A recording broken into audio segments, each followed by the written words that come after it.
नमस्कार, SPT news में आपका स्वागत है। पेश है 12 नवंबर बुधवार दोपहर 3:15 बजे राजस्थान के विभिन्न शहरों की 15 बड़ी खबरें। राजस्थान सहित अन्य राज्यों में प्रधानमंत्री किसान सम्मान निधि योजना समेत कई सरकारी योजनाओं की राशि में साइबर ठगी करने वाले 17 अपराधियों की जमानत याचिका झालावाड़ जिला सत्र न्यायाधीश आलोक सुरोलिया की अदालत ने खारिज कर दी है।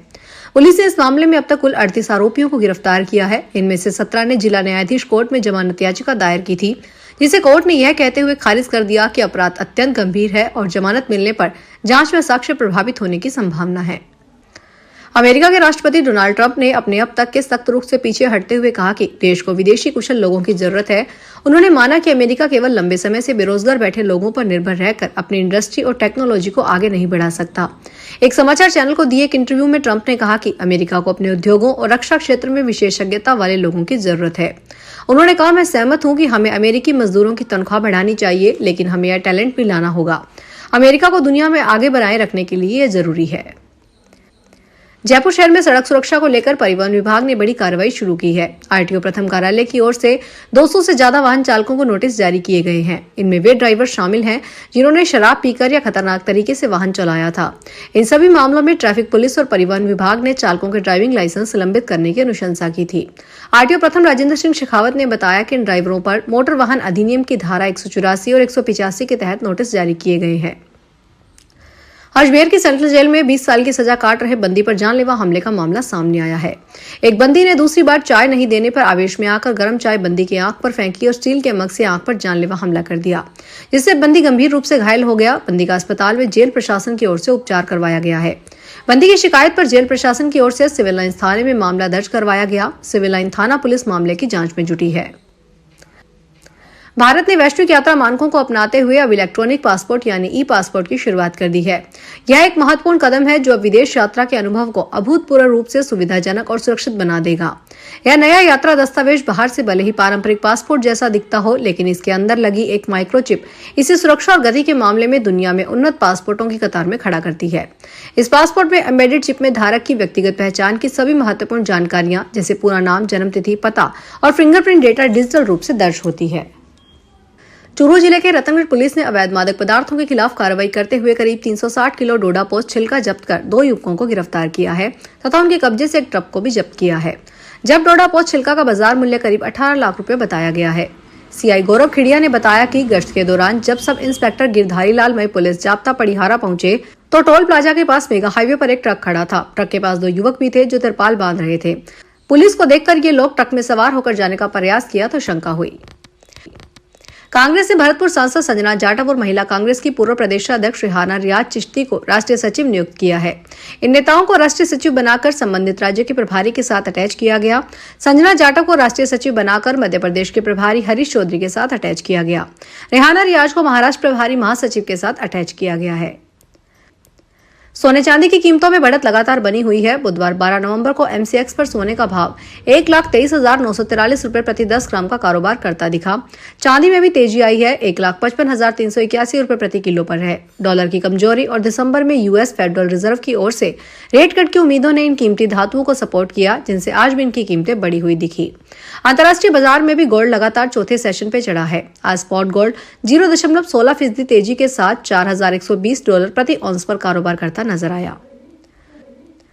पाली में एक तस्कर की केस फाइल पर दस्तावेज गायब होने का गंभीर मामला सामने आया है। संबंधित थाना पुलिस का कहना है कि उन्होंने सरकारी वकील को केस फाइल दी थी।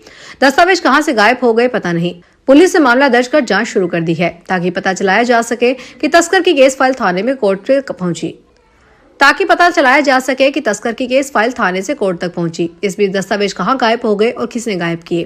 वह 7 साल से फरार चल रहा था। पुलिस ने 4 महीने पहले ही उसे पकड़ा था। उसके खिलाफ पुलिस मुख्यालय के नशाखोरी नियंत्रण अभियान के तहत कार्रवाई की गई। वह पकड़ा गया तो दस्तावेज गायब हैं।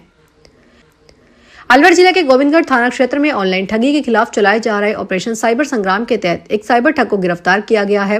पुलिस ने आरोपी के पास से एक मोबाइल फोन भी जब्त किया है। थानाधिकारी मुकेश कुमार ने बताया कि पुलिस ने खेलड़ी बहादुर के जंगल में दबिश दी, जहां से साहिल पुत्र खल्ली और खलील अहमद निवासी खेलड़ी बहादुरपुर को गिरफ्तार किया गया है।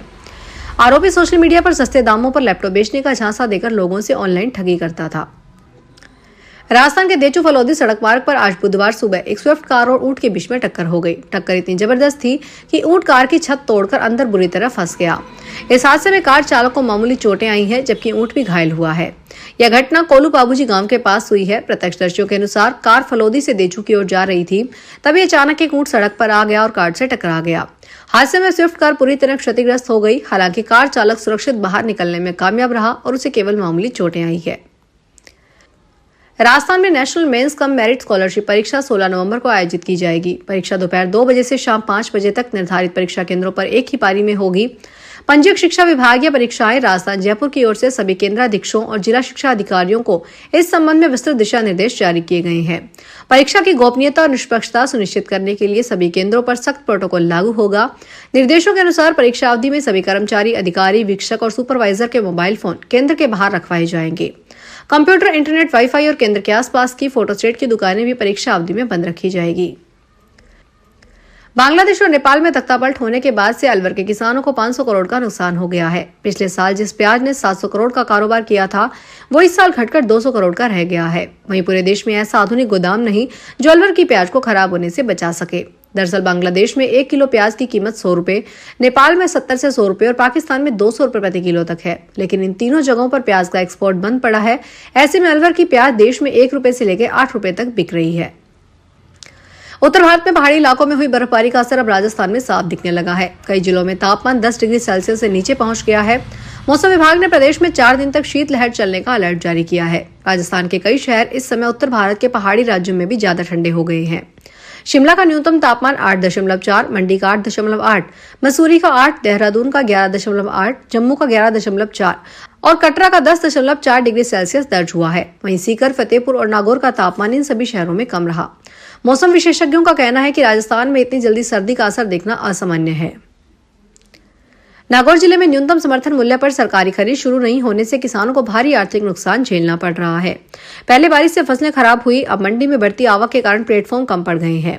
सरकारी खरीद बंद होने से व्यापारी मनमाने भाव लगा रहे हैं। किसानों ने बताया कि जिस उपज का भाव 10,000 रुपए प्रति क्विंटल है, उसे वे अब 3,000 में बेच रहे हैं, जिससे उन्हें प्रति क्विंटल 6 से 7,000 का भारी नुकसान हो रहा है। फिलहाल इस बुलेटिन में इतना ही। फिर हाजिर होंगे बड़ी खबरों के साथ। अगर आप भी अपने आसपास की छोटी बड़ी और महत्वपूर्ण खबरों से अपडेट रहना चाहते हैं तो सब्सक्राइब कीजिए हमारे चैनल SPT न्यूज को और प्रेस कीजिए बेल आइकन पर।